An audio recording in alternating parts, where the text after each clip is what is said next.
Mëngjesin e kësaj të martë, tregtarët që protestuan në të hënën janë drejtuar në ambientet e Bashkisë së Vlorës, ku kanë zhvilluar një takim me kryetaren e Bashkisë së Vlorës për të diskutuar shqetësimet e tyre.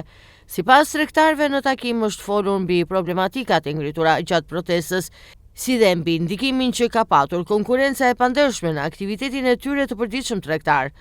Neve i kryetari e Bashkisë na priti shumë mirë.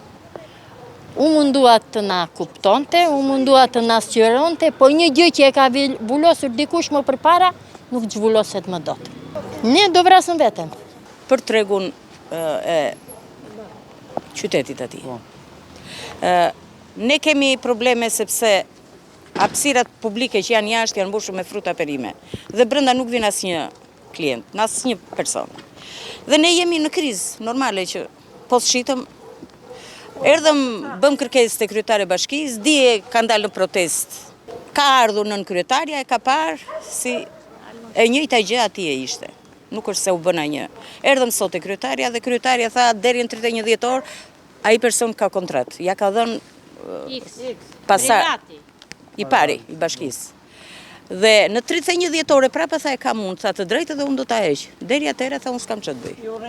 Kjo është. Ne do vemi të punojmë atje dhe do shikojmë, do mbajmë si na qelli. Kjo është. Pretendojmë se do ta vazhdojmë, por nëse ne do na mbështes njëri do jetë okay. Tregtarët theksojnë se pavarësisht zhvillimit të takimit, nuk priten ndryshime të menjëhershme. Sipas tyre, çdo vendimarrje konkrete do të merret gjatë muajit janar, pasi kontratat e marketit pranë sahatit të qytetit të Vlorës janë të vlefshme deri më 31 dhjetor. Këto kontrata, siç bëjnë me dijeve tregtarët, janë lidhur nga kryetari paraardhës i Bashkisë së Vlorës, çka kufizon ndërhyrjen e institucionit deri në përfundimin e afatit ligjor.